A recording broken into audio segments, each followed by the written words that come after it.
Coming at you live from my home studio in beautiful Puente, California. This is the All Dodgers podcast. Happy Taco Tuesday to you all. What is going on, Clint Nation? It feels like, well, I was going to say, it feels like a different kind of day. Feels like a normalish kind of day, but no, the Dodgers did a thing again. Andrew Friedman did a thing. Andy keeps on cooking. They add Kirby Yates, one of the top relievers that was available on the free agent market. Hey, he's coming to the Dodgers. So we're going to talk about that. We got a bit of a Michael Kopech injury update to get in the mix. We're talking roster. We're talking bullpen outlook.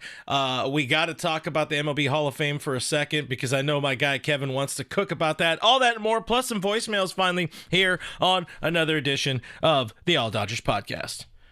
We're going to do that, and we're going to do this. What is going on, party people? Good to see you here. My name is Clint Pasillas. Find me as Real FRG on the social media platforms. I'm a longtime baseball writer and sports editor. I don't do that anymore, but I do talk about the Dodgers here on the internet. This guy, that is producer Kevin at Skinner7, Kevin on the X machine. He also is a former baseball writer, and we do the podcast thing here now. So if you guys would not mind, if it's your first time watching us, subscribe to the show, like the video, all that kind of stuff. We'd appreciate you. We appreciate you either way. But man, what a day. We thought maybe perhaps the Dodgers would be done, but oh no. Kirby Yates is a Dodger. Man, sound off. Yeah, it was a little good news, bad news. Like good news, yeah. Oh hey, we get Kirby Yates. Nobody thought we'd get him and Tanner Scott, and then bad news drops. There's a little elbow inflammation, or sorry, forearm inflammation. Forearm inflammation for Michael Kopech. We can get into that a little later of what that could possibly mean, but that's why the Dodgers have pursued Kirby Yates. But huge signing. Kirby Yates is coming off pretty much by his standards a career year. He had one better year, I think, back in 2018. But it's just another high leverage arm. Like in my opinion, kind of an Evan Phillips type. Someone like maybe not of the Blake Trinan, the stuff isn't as nasty, but it's still extremely nasty. It's extremely. It's effective. It's extremely effective at what it does. Which is exciting. What I love is and this is not at all a put down on Kirby Yates, as we just kind of get right into it, guys. Of course, it's another one of them special days. Yeah, it's not quite to the ilk of Tanner Scott. What I love about Tanner Scott is it raises your ceiling. Kirby Yates is an absolute floor raiser. That brings everything so much closer to where Dodgers might just be kind of like this at some point, or the ceiling is so high. The point is, Dodgers very, very good ball club, and they keep adding more and more talent. And I mean, at this point, how upset are fans of other teams? Like, they just have to be. It's another day where they wake up. Fans wake up and you hear the news. I mean, this happened just a little bit before 8 a.m. this morning. The report coming from Bob Nightingale, Kirby Yates, come on down. And like you said, he was exceptional last year. By the numbers, was very, very good. Arguably his best year. We're going to get into all of that right now.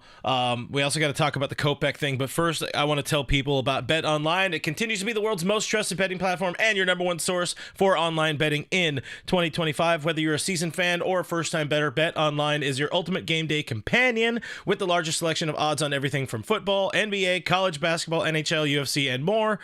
BetOnline is the number one sports betting source for the new year. From touchdowns to three-pointers, hat tricks, BetOnline has you covered on every game, every play, and every win. I think this weekend I might be watching my Eagles through BetOnline, but not through it, but in addition to. But anyways, BetOnline, the game starts here. The show resumes now. Let's touch on this Michael Kopech thing, because it's another Dodger pitcher injury.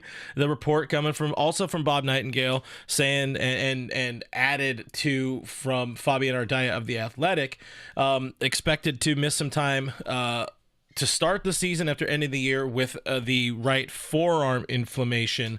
And again, I'm just saying, another pitcher injury from 2024. Dodgers keep on cooking on the injury front, but it doesn't seem to be anything terribly serious. It doesn't seem to be something that the Dodgers need to necessarily worry about. as we've said a number of times, as Kevin has to deal with the dog doing dog things and enjoying himself. Dog is very, very happy. He's high on kibble about the addition of Kirby Yates. But I would rather see these pitchers be happy and healthy and thriving in August and September and October than on the opening day roster. I don't give a shit if you're on the opening day roster. That means nothing to me. But do you have any sort of worry when you hear forearm injury and guy who throws 100 miles an hour out of the bullpen? Unfortunately, I'm going to have to be that fence rider a little bit here. Okay. I have to be. So on the one hand, something that's really concerning is the Dodgers have already identified this as an issue. They've already identified forearm inflammation for Michael Kopech as an issue. He threw a lot last year.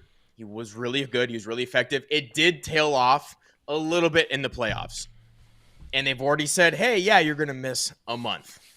That's a concern because we know that this team or this organization has a history of downplaying injuries. You know, I think the best we can think of last year is Brewster Gratterall. Yeah. You know, oh, it's a hip injury, and oh no, it's a shoulder injury, and he's out for 3 months. Same with Michael Grove. Or no, not Michael Grove. Grove Gonsolin. Too. Grover missed a bunch of year last year. Yeah. Yeah. I think the last 2 years. Tony Gonsolin, who I was thinking of, it was like, oh, it's nothing. It's a slight ankle injury. And then it's like, no, he like nearly lost his damn foot at this point. So there's concern that the organization is downplaying this. However, so here's the glass half full, is the fact that they have identified this and they know, and they're smart enough to realize as an organization, man, April, May do not matter. We need him healthy for October. Like you said, the fact that they're approaching this now, getting the depth now, is a good sign because they expect him back at the end of the year. That is a glass very half full. Yeah. But whenever this organization comes out with like injury, they didn't even come out with it. You know, it was reported by Bob Nightingale, like you said. Whenever injury news comes out with this organization, I get scared because it's pretty much almost always underplayed. It's never nearly as serious as it's led to believe. Yeah, and again, with Bob, man, I love Bob. He knows people. He talks to people. You definitely got to be, take an extra layer of caution when you're talking, when you're getting news from Bob Nightingale. We do have a lot of folks in the chat. We have a couple super chats, but one I want to say first, thanks for hanging out with us in the chat. I see our guy Kenny Chung, Josh Gitt is in the chat as well. Josh wants me to run for president in 2028. I am Please. old enough, and my whole platform is people should never have to pay for ranch dressing at a restaurant. Hey, me too. Wait. You present me for vice? We could actually make a platform here. I'll be old enough to run for vice president at that point. Oh man, wait, chat. We might have something. All right, we'll get there. We'll cook on that afterwards. We'll work up our presidential nominations and all this kind of stuff, whatever, after the show. My guy Corey's in the chat asking if it's a carryover injury from the playoff World Series run. It appears so. It appears to be. The report was, I think it was Fabian saying that he was pitching through it towards the end of the season and into the postseason. It didn't seem to affect him too much when you get into the postseason, or at least in the World Series. It showed a little bit. I think he gave up that home run in the CS. I think he gave up a homer there, and it was a little right. Shit, if I remember, man. That was all a blur. It was all a very, very exciting blur. Noah Ortega, by the way, is in. He's voting Clint and Kevin. 12-year term. That's what we're doing right here. Charlie Stokes in the chat saying, I said this last week, the Dodgers going to go back-to-back in World Series. Back-to-back World Series championship. Now the ownership is showing it. I mean, this team is so insanely well built. EB in the chat, BC in the chat, Denny Cortez in the chat. By the way, IB Stroking, good to see you. IB Stroking, Michelada Poppy, the Friedman fried chicken special. It's a bucket full of stars. There are a lot of all-stars on this this roster. My buddy Jorge in the chat saying there's no such thing as too much pitching, and we live very much, Dodgers living very much by this mantra, and it is crazy to see. And I'm very appreciative of Andrew Friedman. I do want to read our super chats right now, but I'm appreciative of Andrew Friedman staying true to his word, doing so much of the work. Not all the work. They will, as we talked about, Alana and I talked about on Dodgers territory yesterday, they will do some things to refine the roster in July. They're not going to be completely stagnant and static or whatever. But when you can get this much heavy lifting out of the way in the off season during the winter, you can just go ahead and do it. You got the money, you got the ability, you figure out how to make the roster work. And that's what Andrew and company are ready to do. We got a $10 super chat from our friend Kevin Uhas. Appreciate you hanging out with us. Uhas says, I love all of these signings, but at what point do we have too much talent that we get lazy again in September and not play meaningful baseball due to being so far ahead?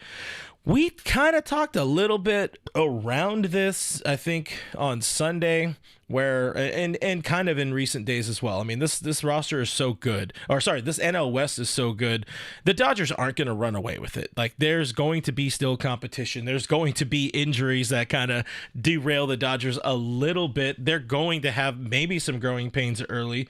We talked about it on Discord this afternoon. Like, there's so much of last year's roster coming back, which is good for the vibes. Some of that will carry over, but you are injecting some other talent in there, some other personalities in there. There might be, time where there is, a little bit of a learning curve for this group of 26, plus dudes. But it's not going to be a runaway. I don't see them going and winning. What do we say? I think 2 days ago, 2 streams ago. Yeah, you had 112. I had 109. Somebody, I think O is Dead in our Discord had 122, which is not going to happen. It's going to be a lot tighter phrasing than we anticipate or than we think it will be right now. Like, all this talent. It's a lot of talent. Maybe that backfires. We've seen, very talented Dodgers clubs in the past backfire as well. But I'm not ready to think on the negative end of it. I think everything's going to be perfect, and they're going to play with the right amount of intensity, and they're going to do the thing where it's boys club again in the postseason. Tell the wives and girlfriends, and sometimes both, get the hell out of here. We're going to have a good time with the boys and go win another World Series. Richie Flores, $4.99 super chat. We think all 29 fan bases crying about the Dodgers is a great look. Sincerely, Kevin's Kitchen. And we love Kevin's Kitchen. Look at that. Well, we're going from the damn Jameson fifth? No. It's a small one. I bought this. Isn't that a fifth? No. Even smaller? A fifth. Yeah, fifth. Yeah, a fifth of a hint. Yeah. It's a small one. Come on. Try and keep up. God, I don't know all your youngin nomenclatures. That's olden. Things. That is olden type youngin of people. Nomenclatures. I know it by nose. I'm on that imperial system. Fine. That's fair. Guys, again, like the show, subscribe to the show. Dodger Dad says I'm playing devil's advocate. Yeah, I like to be a little bit of a fence rider. I can see both ends of it. I think the NL West is good enough to challenge the Dodgers, and I think we want to see the Dodgers challenge. I think this club is not going to have any issues meshing together. I think these 26 plus dudes are not going to have any issues meshing with each other because the core of the team is still there. The top four in that lineup are still there, and that the team goes as they go. But I made it the thumbnail. Andrew stays cooking, and Andrew Friedman stays cooking. I mean, what an off season. Like, this is you thought last year where they committed $1.3 billion in player signings, most of that to two pitchers or two players really with Shohei and Yamamoto, but you re-sign Blake Trinan, Teoscar Hernandez, you extend Tommy Edman, bring in Blake Snell, Roki Sasaki, Tanner Scott, Kirby Yates, Michael Conforto. Just an otherworldly winter for little Andy F. And, we wonder, is there more to come? We'll get there. But, I'm going to let Kevin cook about little Andy here. What did you anticipate this? I think I saw a comment on the chat saying, after you win the World Series, you don't expect to see a team, I might have actually read it, you don't expect to see the team add that much more talent after winning a World Series, yet here we are. They went harder in the paint. Talk about Andy. Yeah, I thought they would. So I thought they would actually attempt to add whether or not you want to I think their goal was to add this level of talent, at least in my opinion, minus Kirby Yates. Kirby Yates came way out of left field for me. I thought when they got Scott that it was pretty much done with the reliever market. But I think their goal was to add this kind of talent. I know they wanted we've known they wanted Roki Sasaki. We know they needed an outfielder, and they know they wanted a reliever. Doc said it on Mookie's podcast, right after the World Series. We know this is something the front office was going to go for.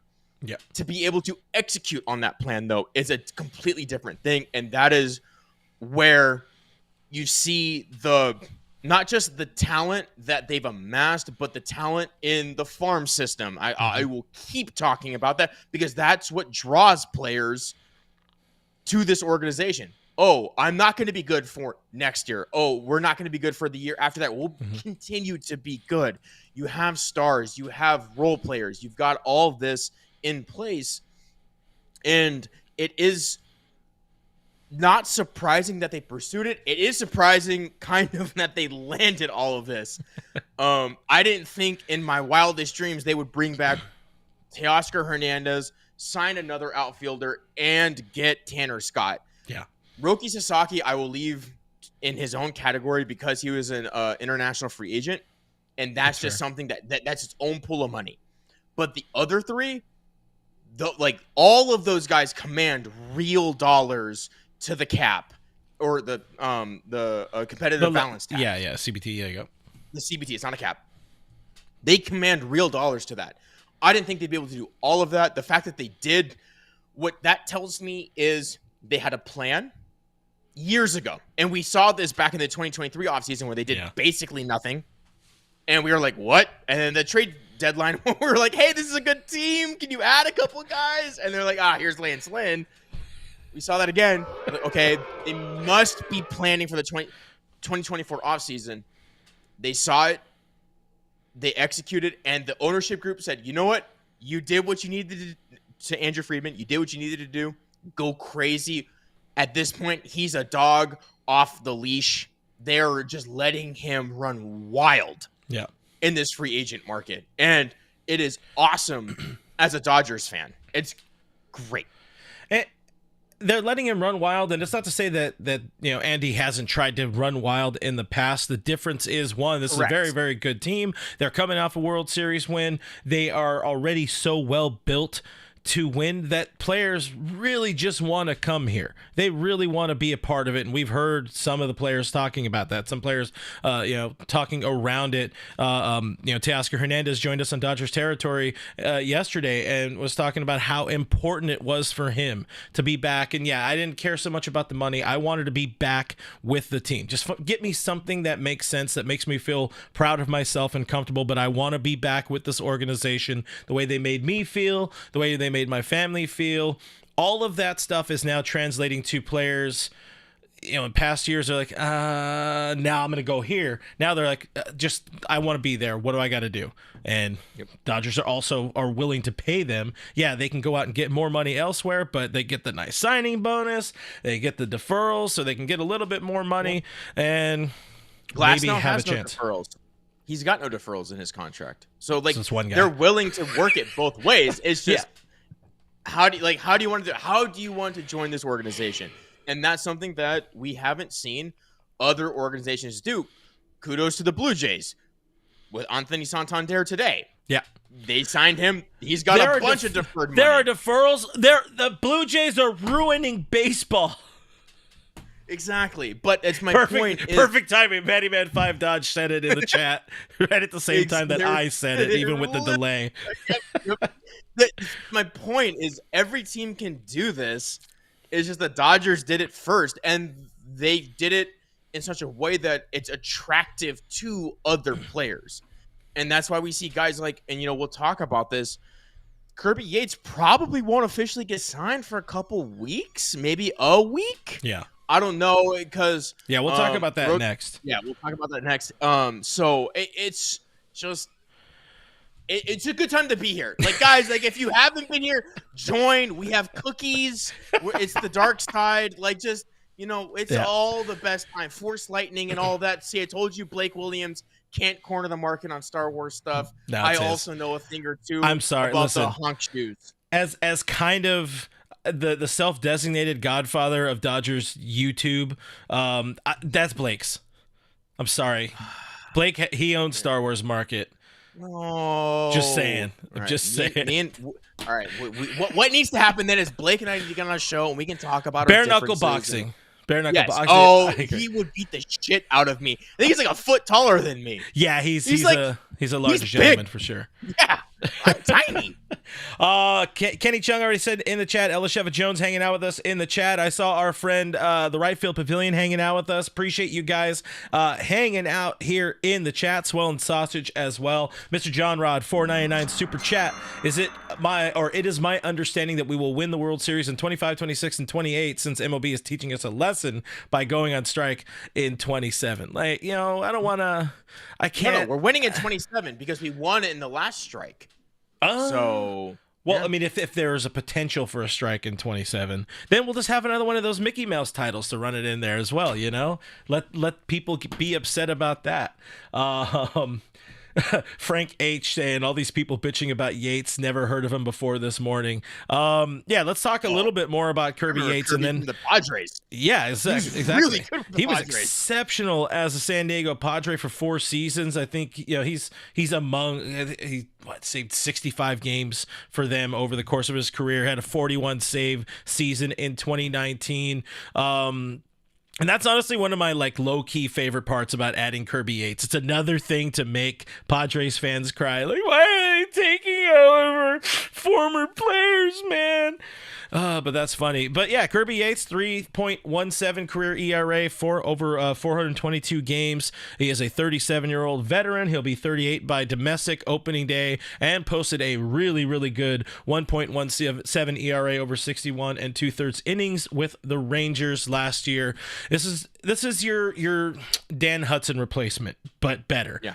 Probably a more healthy version. He had the elbow injury in 2020, missed most of that year, or missed all of that season, but he's ready to go. He's proven it that the body is ready, and he doesn't need to be a closer. He can be in the mix to pick up some saves for the Dodgers, but he's not going to be, the most important dude. He's just one of many important dudes in that Dodger bullpen, which again, we're talking about ceiling raisers and floor raisers. You got both in back-to-back days, or just about sandwich days, sandwich and Monday with Tanner Scott and then Kirby Yates. Somebody said earlier in the chat as well, we were cautious in the titling of this video. It's not official yet. It's far from official. Even Tanner Scott and Roki Sasaki aren't official. Roki's introductory press conference will be done tomorrow at Dodger Stadium, according to reports.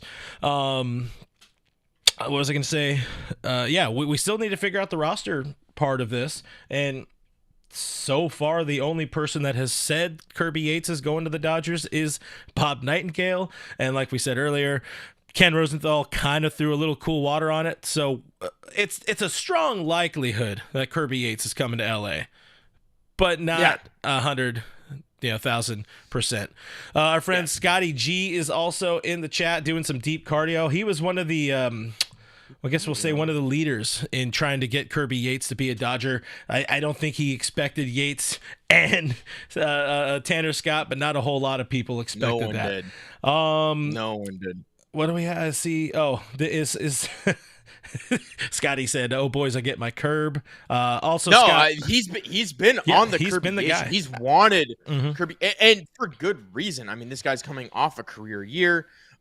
He had 33 saves last year, 1.17 ERA, like you mentioned. The strikeout stuff is phenomenal, especially considering he doesn't throw all that hard. It's a lot of ride. It's a lot of run on his fastball, but it's like a 94 tops fastball. It's just a good throwback mix. It's a little bit of a throwback. It absolutely is. It's just a health situation. This is all pending. Like all of this is pending his physical. Who knows what happens, but it's just, he was 98th percentile in K rate last year, 88th percentile in chase percentage. Like he's just getting actual swing and miss. And one thing that I really like about this is I think this is something where the organization identified an issue and is fixing it in a different way. They identified, hey, that infield defense isn't stellar like it used to be. Go strike some fuckers out. Yeah, like we need swing and miss. We need, like, there's no Justin Turner. As much as we love to hate on Corey Seager's defense, he was like a solid defender at shortstop, and we had the rotating guys at second base. Like, we had good defenders. Cody Bellinger in center field. Like the team initially, 8 years ago was defense first, more or less. We don't make mistakes. Now, with moving guys around, they need strikeout stuff. They need guys that, like, hey, don't hit it to Mookie as often because we don't know what's going to happen 2 out of 10 times, which is a lot in baseball. That's definitely. And Scotty G, adding to what you're saying there in the chat, talking about how good Kirby Yates was last year, could have been the AL reliever of the year in Scotty's opinion, if not for Emmanuel Clase, who had a phenomenal regular season. Absolutely. Kind of just diarrhea all over the bed in the postseason, but that is neither here nor there. But he has the stuff. That was the Guardians' problem and not Clase's. They pitched him way too much against the Yankees. He saw the exact same batters over. It was, the storyline going into the NLCS for the Dodgers was, they didn't let the same relievers see the same lane of batters with the Padres. The Guardians did the exact opposite of that. They were just like, hey, man, Clase, just keep throwing at Gio and keep throwing at, Judge, and let's see what happens. Have you faced Aaron Judge yet? You're going to do it again. Yeah. Didn't quite work out. So to kind of pin the Kirby Yates glazing part of the conversation, again, a great addition to the extremely crowded roster, and that's what I want to talk about next. We got to talk about that roster, but first I'm going to tell you guys a couple of things. Once again, please like the show, subscribe to the channel, all that kind of stuff. I think we just passed 9,100 subscribers, so that's cool. Trying to get to 10,000. If we could somehow do it before opening day, that would be pretty bang-alicious. I also want to tell you guys about Underdog Fantasy. That's right. It's the easiest place to play all of your fantasy sports, and it's now proudly helping support us here at the All Dodgers podcast. If you want to make some picks on your favorite sports, Underdog Fantasy offers a unique approach to fantasy sports with a simple pick'em style format. So it's easy for dummies like me who don't know a lot of things. And I'll say I'm looking forward to playing with folks who are part of our Discord. I want to play, let's get a group of Dodgers fans in there on Underdog Fantasy and, try to play some Dodgers games this season. But here's how it works. Just pick higher or lower. I got to get rid of that button here. Not that one, just this one. There it is. Pick higher or lower on between 2 and 8 players, and you can win up to 325 times your entry. It said 100 times on the screen. No, it's 325 times if you use our promo code ALLDodgers. It's like right here. Use that. New users get a free pick and up to $1,000 in bonus cash, which is just as good as money. Sign up at UnderdogFantasy.com today. Download the app or just click the link in the description below. Use that promo code ALLDodgers, all one word, for your free pick and up to $1,000 in bonus cash. Thank you for hearing me out. And let's get back into it. So, as we've talked about what feels like a whole lot in recent, really over the last year, there are some 40-man roster issues for the Dodgers, and now it feels like more than ever. As we got a $2 super chat, by the way, from Sammy Boy Smith talking about the big blue machine. Yeah, there's a lot of talent on there, but 3 of the talented pieces don't have a roster spot yet. Plus, there's eventually going to be a Kershaw, 3 being Roki, Kirby, Tanner Scott, but also eventually a Kershaw, hopefully maybe a Kike. So how does Kirby Yates, as we'll go back to me here. No, you get out of there. Get out of there, that thing. How does Kirby Yates fit onto the Dodgers 40-man roster? Are we going to be seeing more trades? Are we going to be seeing some DFAs before spring training, or are they just going to kind of wait it out? So one of the things I did want to have us touch on here is there's kind of, I guess I'll say there's sort of like this assumption that the Dodgers have almost immediately 5 spots they can turn to, or I think it's 4 spots they could put dudes on the 60-day IL. Immediately there's Brusdar, Gratterall, and Gavin Stone. I think it goes where River Ryan and Kyle Hurt most likely would not be put on the 60-day IL just because that would mean they're accruing major league service time. So they can keep them at the minor league level and not have them pick up service time. I think they would go that route, but I did have the question, and anybody who's smarter than us, please help us out here. Since River Ryan was injured at the big league level, maybe if Jeff's on the chat, he knows things. If he was injured at the big league level, like does he have to go on the major league 60-day IL? I don't know, but they can have upwards if they're creative, upwards of 4 spots. But it's most likely Scotty's trying to send Michael Grove to China. Well, that's fair. I mean, maybe Japan. He seems like a guy who very much would maybe excel in NPB and then come back to the States and get a good contract. Hey, well, maybe also let's throw James Outman in there for fun. To the Guangdong Tigers. Yeah, don't stretch him to China. Oh, God. Better learn Chinese, buddy. So anyways, the way it works, I already said it on Twitter as well. I think we get to spring training. Gratterall is put on the 60-day. They signed Kershaw. They put him on the 60-day. And there's already a roster spot for Tanner Scott, so that's not a problem. But then you have that other roster spot. Kirby Yates is on there. And then you're good for a little bit because you don't need a roster spot for Roki Sasaki until closer to opening day. So you can kind of let things play out. Hopefully maybe work out some sort of trade during spring training, which we've seen them do I think 2 of the last 3 years. The AJ Pollock trade happened during spring training, and the Manuel Margot trade happened during spring training. And if they do something like that, then there's a Kike Hernandez spot. So is a trade like some sort of crazy ass trade really?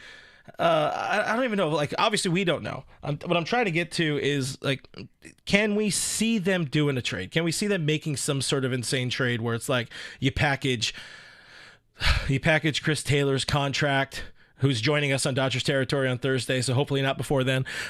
Taylor's contract and James Outman, who doesn't have a spot on this team. You package them 2 plus like a Michael Grove for just literally anything to clear up roster spots. Is any team willing to help out the Dodgers? I guess that's a good way to put it. I think so. I think the Dodgers are willing to eat some money. Ryan Brazier's contract is it's pretty manageable.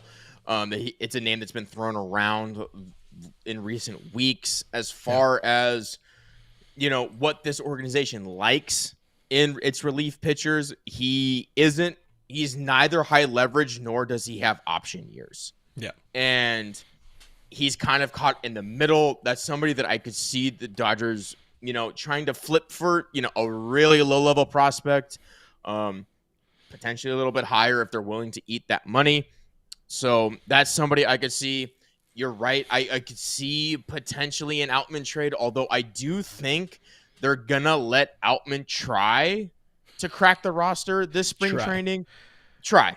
Have him on instead of like a Pajes or something, you mean? Yes, exactly. Because you have kind of 2 bags here.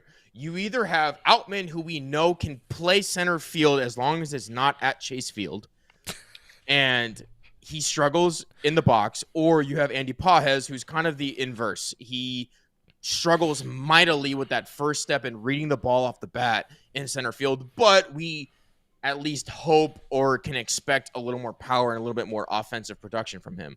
I do expect them to at least try one of them out. If Outman kind of doesn't crack the roster, I think we could see him again, international pool money, low tier. Have him go join Miggy Vargas. That's what I'm saying. I mean, well, yeah, absolutely. And I just, for my money, I know we all want to clown on Chris Taylor. I think a Chris Taylor trade kind of had to be packaged with Gavin Lux, like a guy who was was a major league ready player right now to eat some of that contract, if any of it. Because right now, I don't know if there's a team that's willing to eat $16 million or whatever it is. I think it's $16 million for Chris Taylor without because of the major option. league ready guy coming with him right now. That's the thing. Major league ready. I don't know. Yeah.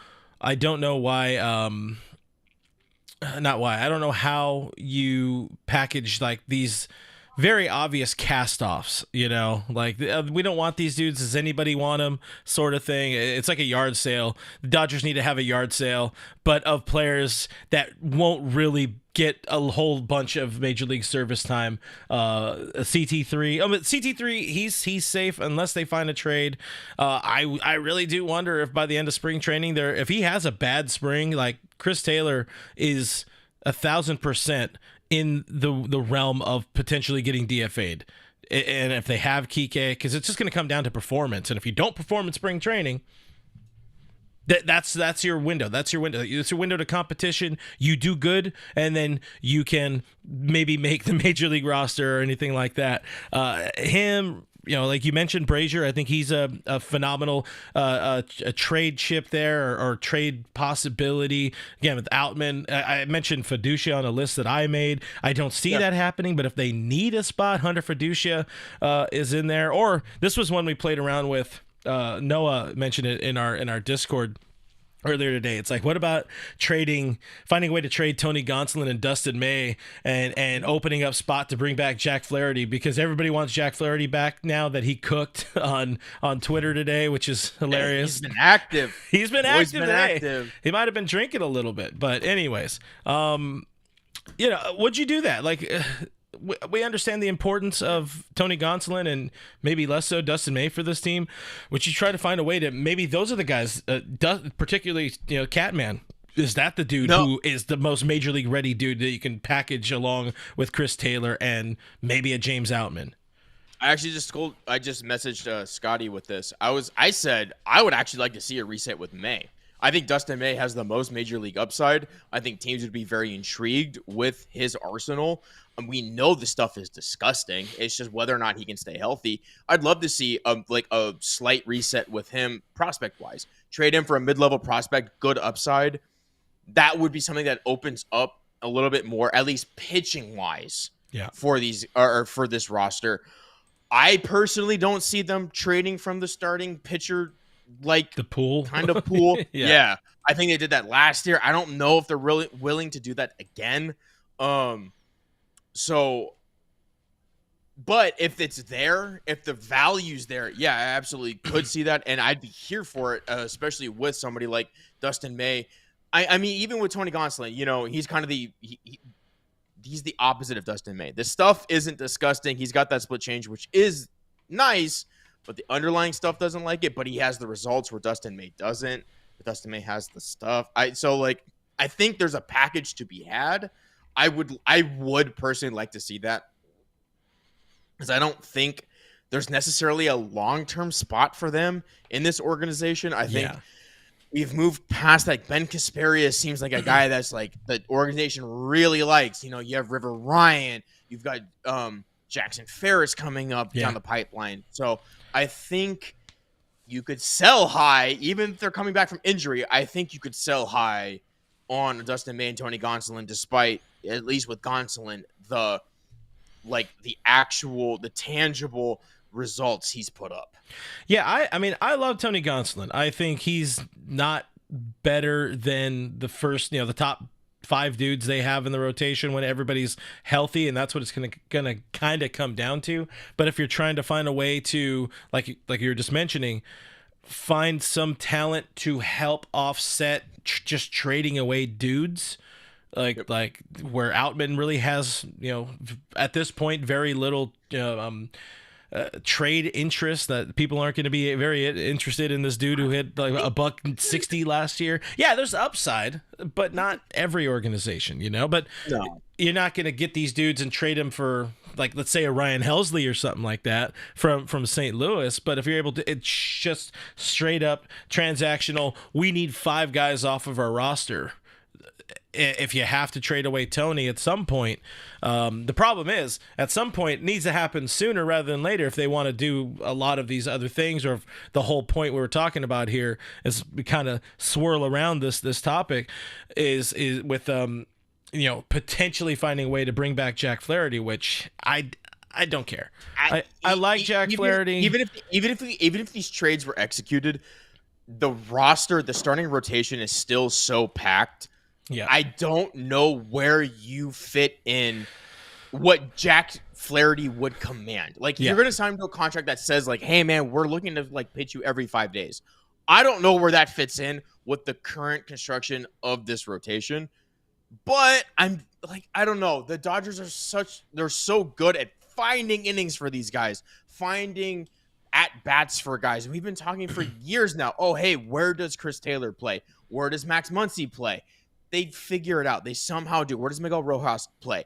They figure it out, but I just don't know, even, like, unless you're willing to trade from, like, the top starting pitching rotation, where Jack Flaherty comes in, which is unfortunate because, like, we saw what he did for the organization. He was great. He was phenomenal. He was instrumental in the World Series. No, he was. He had a couple of really good starts. Even he got clowned today, and it kind of admitted, like, somebody looking at his postseason numbers is like, all right, you're right a little bit, but he's also ring. It's still a ring, and he's like, look, man, they would have been lost without him and those innings. Lance Lynn or Emmett Sheehan getting completely shelled. God, the year, you know what I mean? Like, at least it wasn't that. Kevin Uhas brings up an interesting point with a pitcher we haven't talked about. Do we think Bobby Miller is now massively expendable? I think Gonsolin has better play in our rotation now to help the six-man rotation.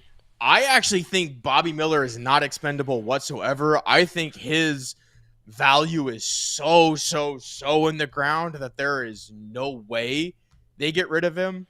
They need to build his value back up before they even think about moving him. But with his issues mostly being between the ears, I could see it being, oh, we fixed it. Oh, he's just like one of the best pitchers we've got. So I would be interested.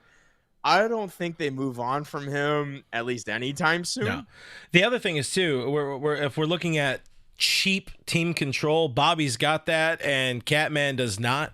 Catman, I think, has one more year of team control after this year. I think he has one more ARB year, or that injury contract they signed. No, I think this is. I think this might have covered it. I think him and Dustin May are either way, they would both. Oh no, he's got one more year. It is. They both have one more year after this one. So what they did with Tony is the same thing like they did with Walker, and like, kind of, hey, you're going to be hurt. Let's sign like a 2-year deal and just sort of figure it out. But yeah, Bobby Miller, Dustin May's a free agent next year. The fact that Bobby Miller does have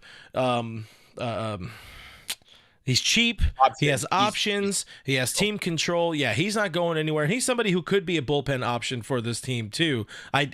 He could pick up some starting innings this year. I think they keep him built up as a starter. They'll need him early in the season, but if I'm putting my organization hat, they're gonna like Bobby more long term than they're gonna like Tony Gonsolin, just because of that the team control. I want to backpedal a little bit because we missed a few super chats, so I don't want to do that.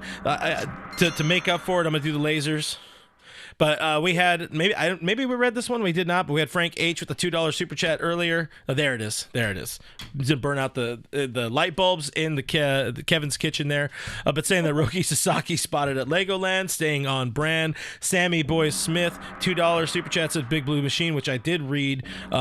Zip code 0. We talked about this one, but a super chat, $2 super chat, asking who's getting bumped from the 40 man from Kirby. We talked around it. I don't think anybody is.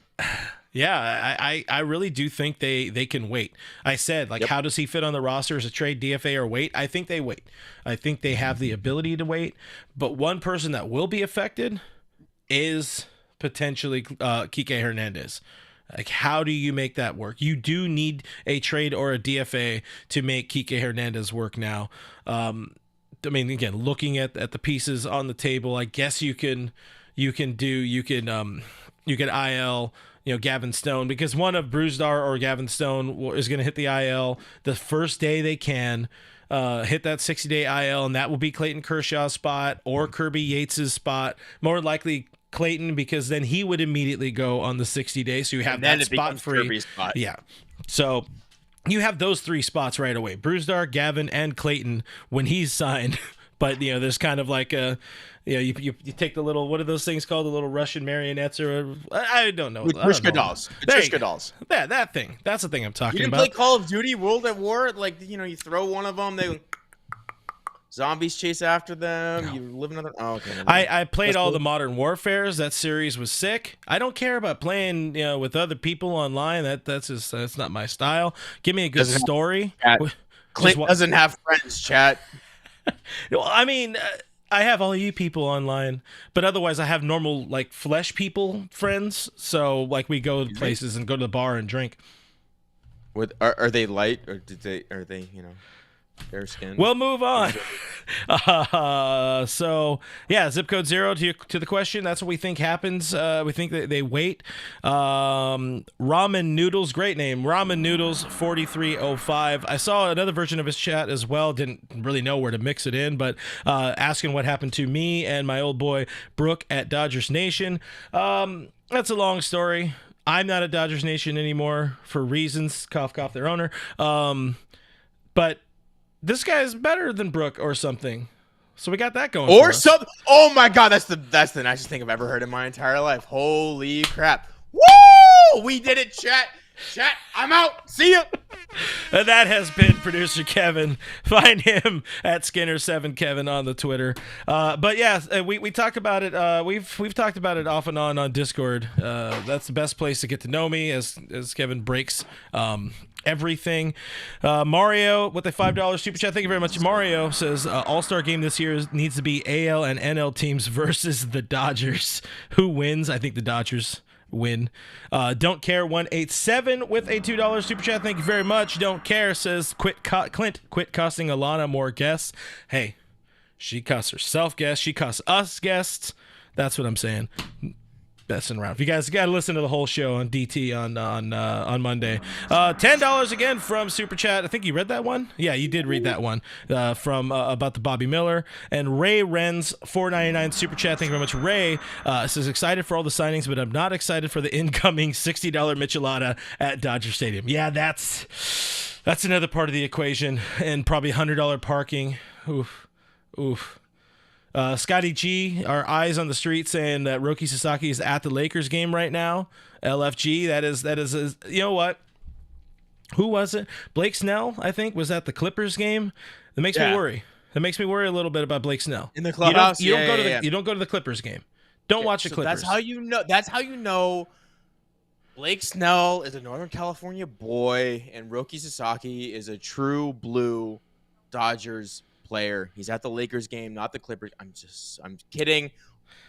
Honestly, I wish the Lakers would put on a better show for Roki, because yikes, recently there's a couple of moves that need to be made. Also, Genie sell the team. Anyway, that's not my show. That's the former Places show about that one. Yeah. Somebody was saying that this guy sucks, so I appreciate that. It was a Chris. Oh, I appreciate that. I don't know if it's just you. Maybe it's us. I don't know. But if you don't get the point of the show, Chris, thanks for the click. Hit that subscribe button. We'll do better for you next time. Let's move on. By the way, I mentioned talking to us on Discord and all that. I should point out the fact that you guys can join us on Discord. You need to first either sign up on our Patreon, patreon.com/realfrg, or join here on YouTube members. It's $5 a month to support the show, help support the show and independent Dodgers coverage here. We don't get paid from other things outside of you guys watching the show and you guys supporting the show through that and super chats and all that. We love y'all. We appreciate y'all for that. But that's the way you can join us on Discord, where we're talking about Dodger baseball all day long, and it's a really cool it's a cool, very much the first version of the community. It took a little bit to get going, and a lot of us got pretty tight, and now people are joining, and everybody, the group keeps expanding and getting different voices and thoughts and opinions in there, and it's been really, really cool. So check it out if you want, if you can. And again, if you can't do that, the best way to support for free is like and subscribe to the show. Tell your friends, tell your grandma, all that kind of stuff too. Moving on, let's talk about the loaded Dodgers bullpen, because I don't know if you're aware, but the Dodgers are reportedly adding Kirby Yates to the bullpen mix, as it says there on the headline. So let's do this. Well, I guess this is sort of in the same vein. Like, what the hell comes next for the Dodgers, and how does this Dodgers bullpen look over the course of the season? Because we know opening day version is not going to be the same as the final game of the season version. How does the bullpen hierarchy look over the course of the season? Who is a de facto closer, if there is going to be one, now with Kopech kind of out of the mix? So I threw together, let's see if I get the right one. This screen here, we got this here, with a whole bunch of names on there. This is the best one I think we got, the most active one I think we have right now. But of your leverage arms, we know they're adding Tanner Scott. Evan Phillips remains around. Blake Trinan re-signed. Alex Vesia will be a Dodger, even though he is potentially going to arbitration. Anthony Banda remains around. Ryan Brazier remains on the roster, and Kirby Yates is in that mix as well. And it's going to be a substantial kind of contract, so most likely he will be on the opening day roster. To open the season on the IL, Michael Kopech is expected to be on that IL. Brusdar Graterol expected to be on the IL, miss at least half the season. Kyle Hurt, River Ryan, both out for the entirety of the season. And then those names on the side there, the Michael Groves, Ben Casparis, Edgardo Henriquez, who was very important fireballer for this team late or through the playoffs. Not very important, but he was additive for sure. Jack Dreyer is another dude, a lefty that it was added to the 40-man this offseason, so he would not get lost to the Rule 5 draft. Dustin May, we've mentioned, is somebody who could eventually end up in that bullpen mix. Bobby Miller, we just talked about him, could be in that bullpen mix. And non-roster invitee Giovanni Gallegos, who is the next Dodgers reclamation project, could be in the mix for this team. So how do you pick, what is it, 8 dudes you need? 7 dudes for the 6-man rotation, and knowing that Shohei Ohtani will not count against the 13 pitchers you're allowed to have because he's a two-way player. How do you make this work? Who's the odd man out? And let's say the leverage arms, you're putting in Kopech. Like, immediately, it's got to be Brazier. But who after that? Like, there are some tough conversations here. Absolutely. Zip code 0, $2 super chat. Who are the 8 relievers on the 26-man game 1? I actually think they'll probably have 9 relievers on the 26, or they'll have a lot more relievers than 8. Because they'll only list 2 starters, similar to Korea last year. Oh, well, yeah, I'm talking more like when we get into the throws of the season. Game 1, I think guys that I like are for sure on it. Vesia, Trinan are for sure there. Phillips.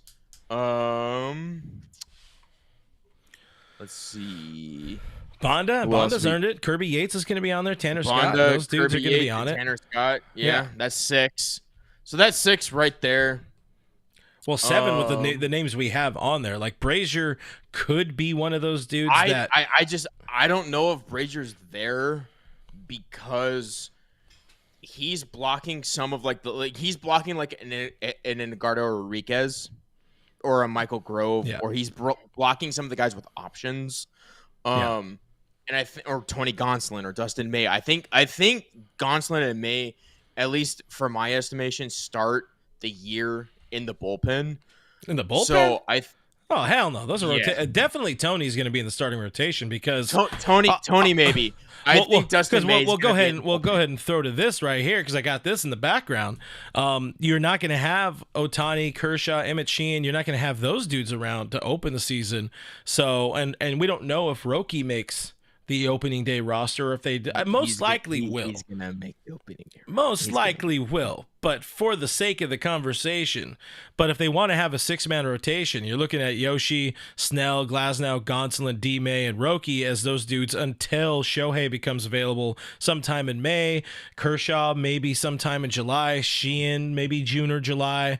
We know Stone and River Ryan are out for the year. Bobby Miller, what are they going to do with him? Is his head going to be right this year? Landon Knack should be one of those names that's big time in the mix, I think, and that's one of the dudes who could give like D-May the boot if they decide to put D-May in the bullpen or something like that. But absolutely, but this is a rotation and a bullpen that's going to have to make room, like you said, for Kershaw coming back, for Emmett Sheehan coming back. There are guys coming back in the middle of the season.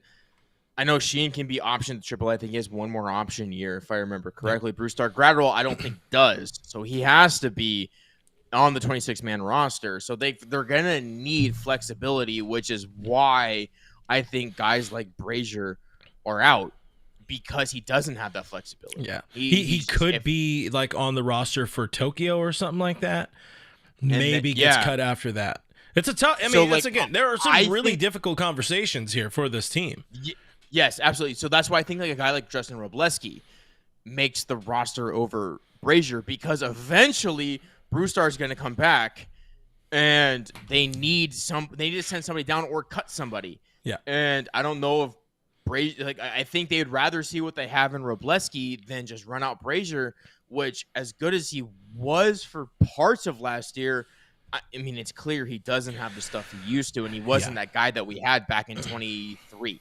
Yeah, so, he's absolutely like if there's anybody that's firmly on the hot seat, it is Ryan Brazier. But beyond that, Chilltown All-Star saying Brazier, but also mentioning Anthony Banda, because Banda's got to prove that 24 was not a fluke. I think he's earned a long look for sure. But as people start coming back, if he's not performing, the fact that he doesn't have options and that kind of stuff, like does he actually not have options? He is out of options because he's bounced around in his career a good little bit there. We know Alex Vesia has options. They're not going to option him. He is way too important to this team. There's also like the need for all of the Dodgers would be so good if they had a 45-man roster. But they're not allowed to do that for some stupid reason.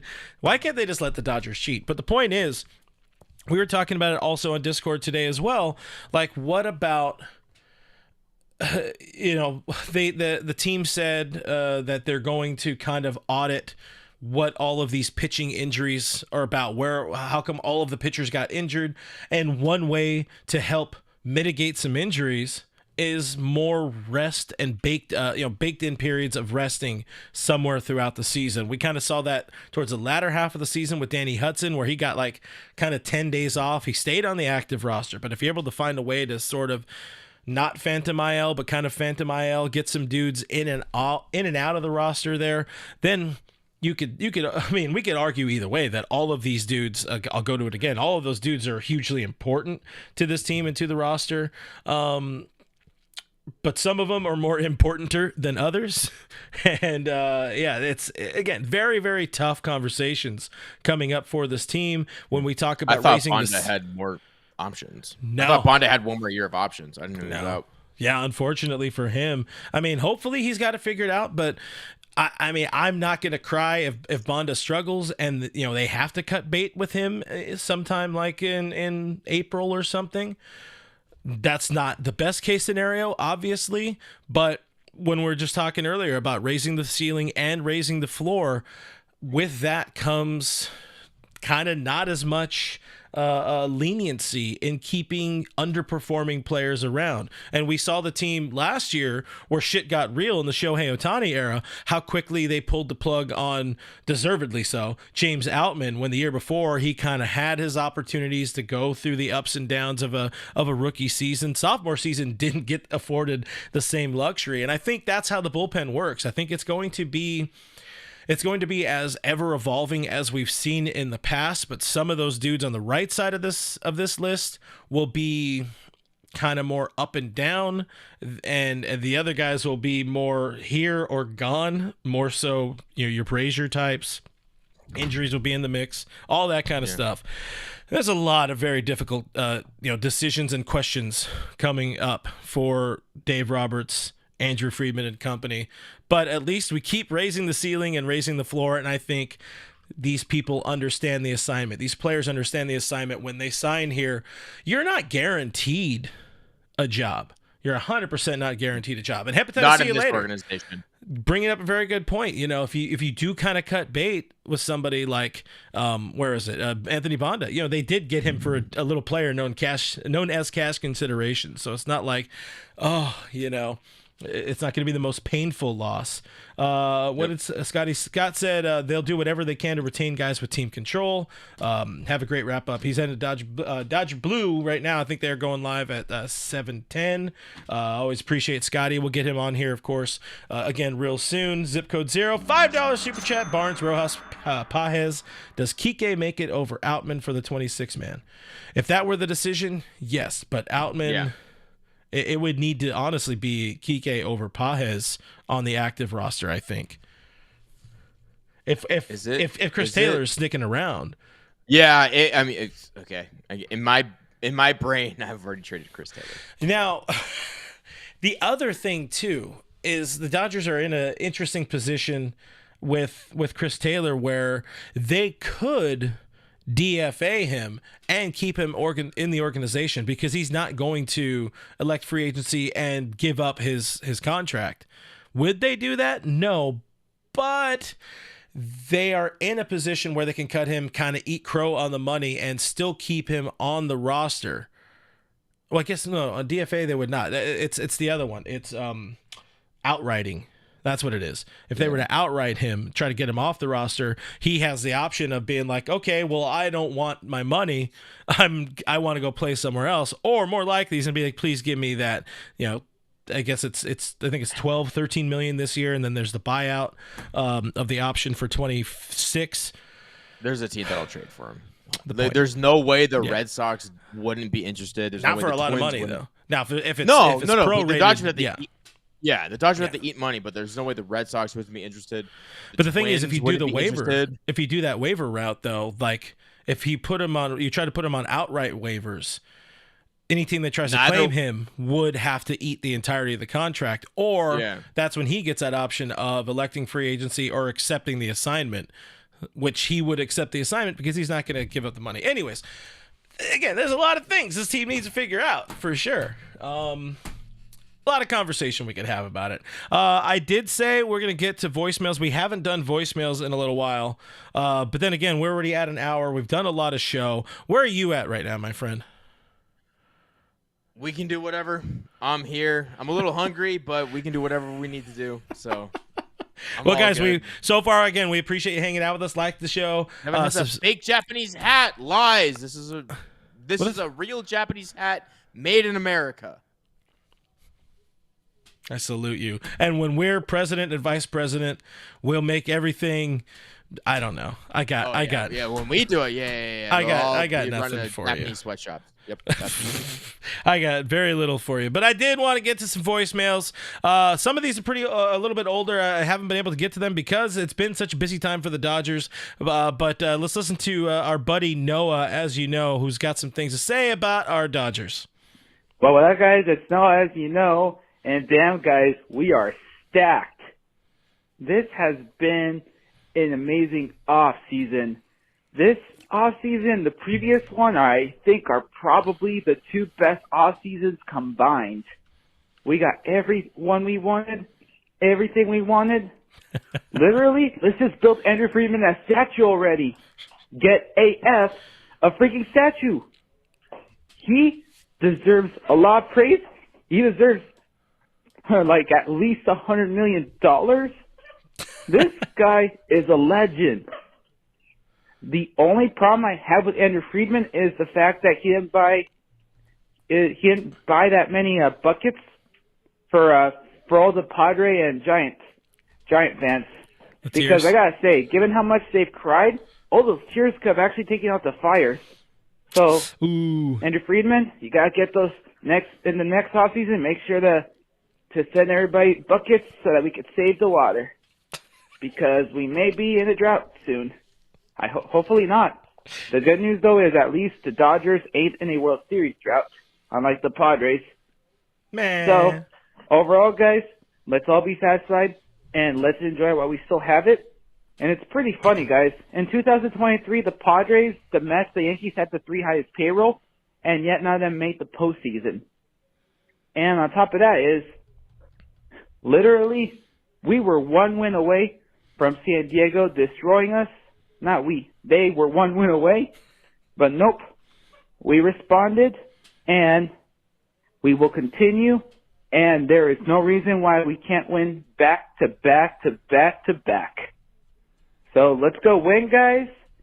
But as you know, guys, fuck the Padres, fuck the Giants, fuck Fernando Tatis, fuck Manny Machado, fuck Soto, fuck the Dodger Stadium parking lot, and for the love of God, fuck the Ghost Runner. It gets easier every time, guys.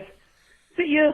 Foul language demonetized. Appreciate our buddy Noah calling in, as you know. And, honestly, I forgot about all those San Diego players. It's like they just seem so unimportant now. Tatis and all of them. I just want to see the Dodgers. That's what I want to happen. We had a voicemail a couple days ago from our buddy Alexander Rose. Is here at Alexander Rose has to say. Alexander Rose here with another Daily Dodger message.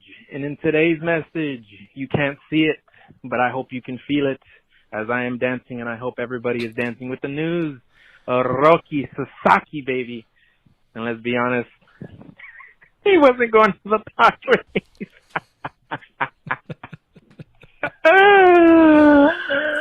I'm ready to run this back, baby.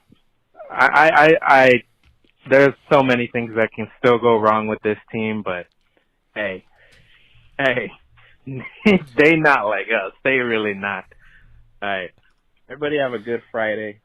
Make sure you hit that like button, subscribe, and let's go Dodgers. Peace. Like I said, a couple of them are older. Richie's was older. Richie's was from Friday as well.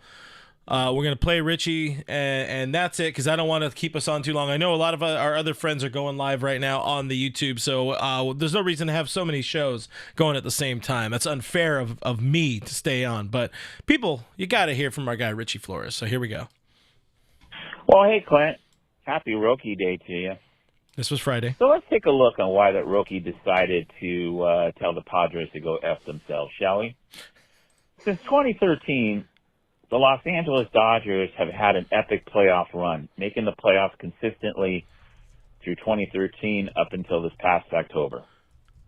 The Padres, under A.J. Preller's tenure, has only made the postseason 3 times.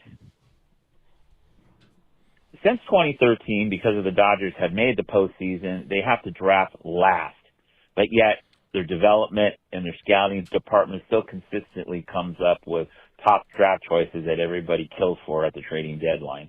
To where the Padres have been drafting in the front of the line, but yet still have nothing in their farm system. And then when they do, AJ trades it all the way for the next shining object, all for the purpose of trying to beat the evil empire. Their lives, their every breath they take, the blood that runs through their veins is beat LA. That's all they care about. Well, here's an idea, you sniveling little sacks of shit. Why don't you just worry about your own franchise? Why don't you develop your own farm system? Draft smartly, invest smartly, sign contracts smartly. Not only are the Dodgers the class of the MLB, but they're also stocked with Wall Street type people, business people that analyze and they look into how the cash flow works. How's his contract going to affect the bottom line? Marketing, exposure, getting players that not only are going to contribute to the bottom line, but also players that are going to get us to the promised land and have that consistency to be a postseason destination year in and year out. To where little brother down south is so obsessed with the beat LA chance, they just don't know how to run a franchise. They are drowned and drunk with the beat LA, and that's all that drives them. Their miserable little lives depends on our happiness or failure up here in Los Angeles County. So at the end of the day, you sniveling little sacks of shit, that the only thing that you have to look forward to is going to SeaWorld every summer. Why don't you just focus on your own franchise and let Big Brother take care of his own business? And the reason why we look so big is because that you're so far down a hole that you're loyal in whale shit and they got to pump you sunshine. So you deserve to miss out on Roki, because at the end of the day, he looked at the spreadsheet and said, yeah, no thanks. So fuck the Dodger Stadium parking lot. Fuck Manny Machado. Fuck the Padres. Fuck Tatis. And for the love of God, fuck the Ghost Runner. See ya. Richie Flores, he had some thoughts. He had some things. He wanted to let it eat right there. And yeah, the Padres, you know what? They get what they deserve. Think of how bad things have been since the crying Kershaw meme. F the Padres. But I don't even care. Again, I don't even care about the Padres. It's time for the Dodgers, baby. That's what I want. That's what I want to see. I want to see this goddamn team play already. Very soon. Very soon. A couple weeks away from spring training. But you got any last thoughts before we sign off there, Chief? Yeah. I don't know. You want to talk about Ichiro, huh?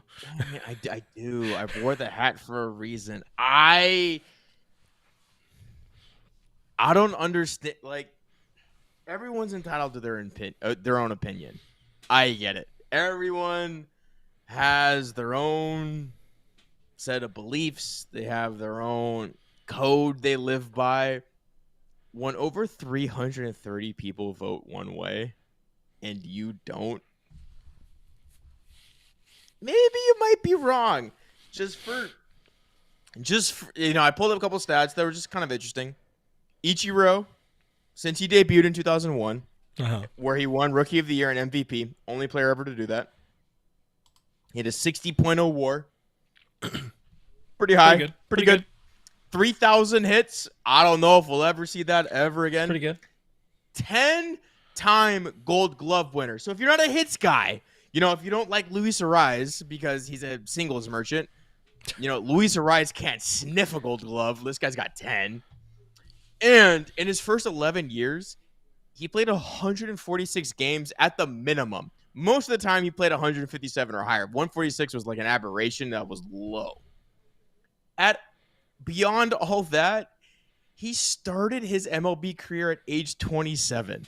Can you imagine if he got the call up at 25, 24? Like a lot of these, like a regular prospect, yeah.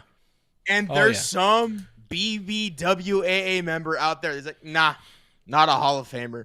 Just pound sand. That's embarrassing. Come forth so we can clown on you because you're wrong. Just an absolute travesty. Ichiro should have been a unanimous Hall of Famer. It's a shame, not that Mariano Rivera doesn't deserve it, but it's a shame that a closer is the only player that baseball writers can agree on. Yeah, to be a unanimous. He was Hall a of Yankee. Famer. He was a Yankee. I mean, as you could say, Ichiro was a Yankee as well, but he was for a hot second. Yeah. No, whoever did that, JF saying it's probably Plashke. No, I think it's another guy who said something about maybe it's a done deal with Shohei. Maybe.